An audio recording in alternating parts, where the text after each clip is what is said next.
95.1. John Butler. As I traveled around the country in these past few years, I was really concerned about the lack of history. And I ran across an article on the end of history in America. I found it very fascinating, meaning that people either have forgotten or were never taught our American history. Anyway, I have on my show this morning Dr. Jeff Sikkenga, PhD and Executive Director of the Ashbrook Center. Welcome, Jeff. Thanks for having me, John. Glad to be here. Tell me about the end of history in America. Well, unfortunately, the latest results from the NAEP scores, the National Assessment of Educational Progress, says exactly what the point you're making. It looks like too many of our young people do not know American history and civics the way that they should. Yeah, that's absolutely the case. What do you credit that to? Well, it's a long story. It goes back a lot of years. You know, they first started giving this test back in 1994. And in that year, you can score basic, proficient, or advanced. Students can. They gave it to 8th graders and 12th graders across the country, about 15,000 of them. And in that first year, 8th graders scored 14% of them, only 14% scored proficient in American history. Only 22% scored proficient in American civics. The scores were not much better for high school students.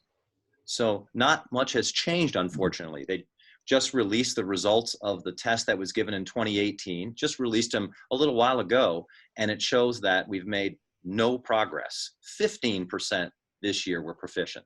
In 25 years, it's gone up 1%, and in fact, it went down the percentage in the last 4 years. So we are not making progress on having our young people, the next voters, the next leaders of this country, learning the fundamentals of American history and civics. When I was in school, we learned state history, Texas history, the state of Texas, and we had to take, of course, American history. And it was very, very boring, memorizing dates and things like that. Texas history was very fascinating because I had a great teacher who brought it alive in the characters of history. But now, looking back, I really appreciate what I did learn and kind of surprised on what I retain. I wish I retained more, but I'm fascinated with history now. Are they still teaching history in the same way today as they did when I was in school? Yeah, that's a really good question because, what are the causes of this problem, right? That's what everybody wants to know. One of the reasons is that history and civics in the last 40 years or so in American education has really been downgraded. You know, public education actually started in the late 19th century in America as a way to help immigrants become American citizens. That was one of the fundamental ideas of what it was there for, to inculcate American values, to teach American principles and ideas. And unfortunately, in the last 40 years or so, we've really gotten away from that. And one way is we simply don't emphasize civics and history the way that we used to. So nowadays, you hear a lot about STEM or STEAM, right? Right. Technology, engineering, mathematics, all of which are important. But the emphasis, and a lot of teachers in schools will tell you this, the emphasis has been shifted toward those subjects, and therefore something's got to give. And often what's giving is American history and civics.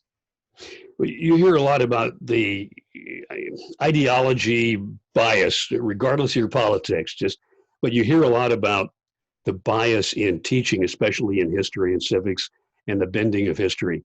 What's your take on that? It certainly is true that there is a movement in the United States today. Your listeners might know about the 1619 Project, which is what is that? What is that? Well, it's a project that was started by the New York Times last year, and it's called 1619 Project because that's the year in which slavery was introduced in Virginia. So the idea is, the question they're raising is, what's the real founding of our country? What date was America founded? And your listeners might think, well, 1607, Virginia, or 1620, the Puritans, or maybe 1776 with the Declaration of Independence.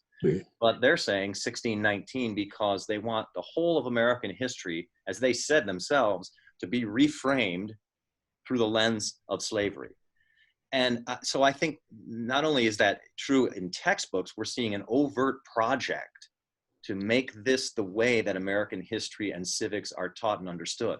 And of course, it's not by any means to downplay the significance and role of race and slavery in American history. There's no question that that's an important theme that needs to be explored and discovered. But I would argue that if that's the only or fundamental lens that you look at America through, it's not going to produce good results. For example, if you're taught that the country is nothing but an ugly history of oppression, why would you be interested in learning much about it? Kids will be turned off. So the problem is we've downgraded history and civics education, but we've also made it in the way that we teach it. It's either just about information, unconnected facts, like you said, it was boring, until you have a great teacher. Yeah, absolutely. Or we've made it about indoctrination, to teaching a certain slanted view of the country. And I think if you do it that way, it's not a surprise that only 15% of eighth graders are proficient in American history and civics. What's the remedy for it? Yeah, that's a great question. One thing I think is we need to restore civics and history to a central place in American schools. And how do you do that? Well, part of it is you've got to, the amount of time that's spent on it. You know, right now, only 8 states require a year of civics in high school. Wow, that's surprising. Yeah, only 28 states require a year of US history in high school. And only 25 states require any history, a semester or anything else, of American history before the Civil War. So things like our American founding.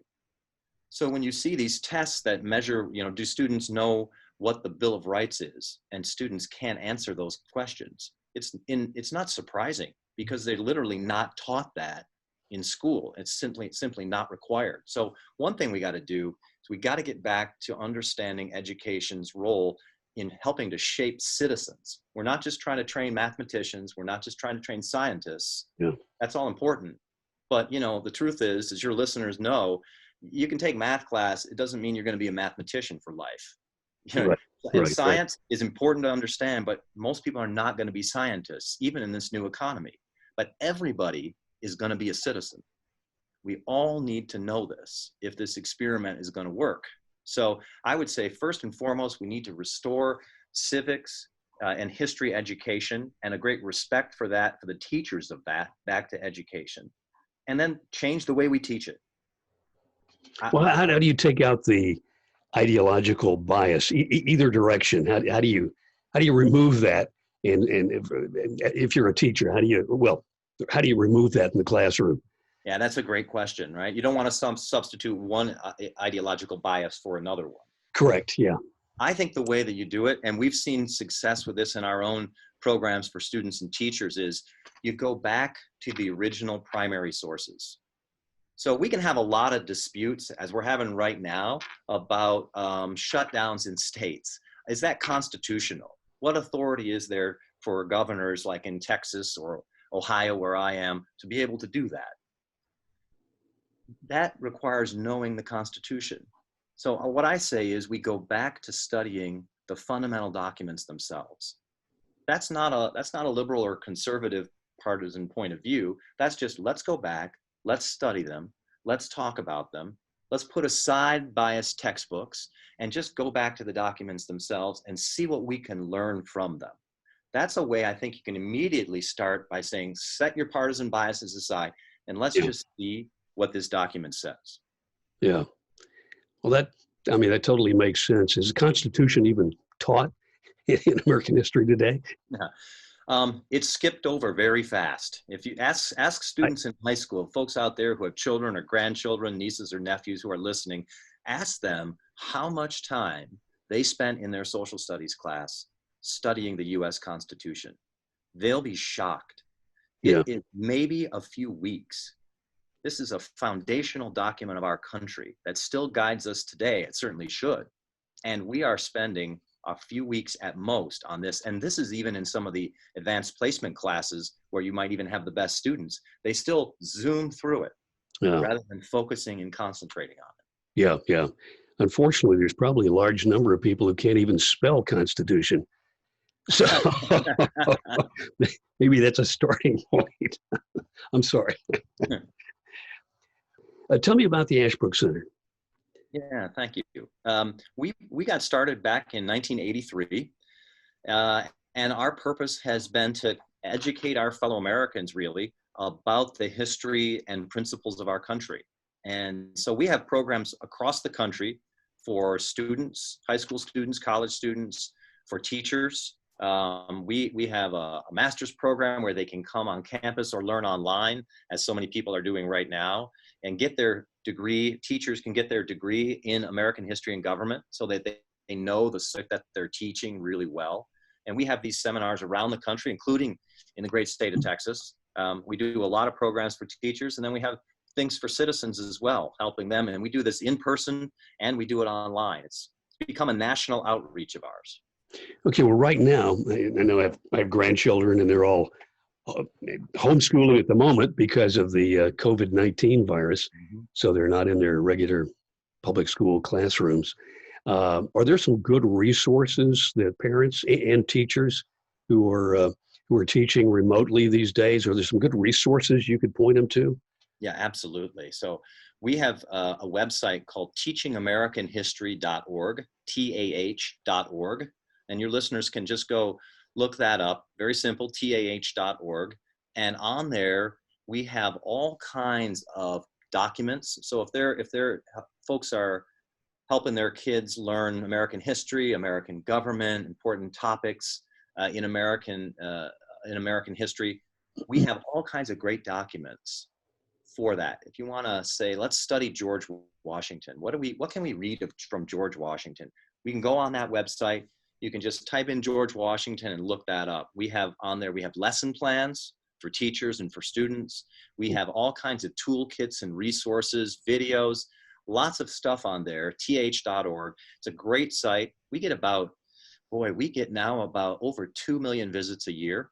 Wow. Teachers. So it's actually the largest online collection of American historical documents in the country. Well, it's designed for teachers and for people who are schooling their kids at home. Well, I encourage listeners to take a look at those resources. Give me the website again. It's TAH.org. My guest has been Jeff Sikkenga, Dr. Jeff Sikkenga from the Ashbrook Center. And we've been talking about American history, or the lack of American history, the end of American history in America today. This is John Butler on the B. 95.1 John Butler. The B. Thank you so much, John.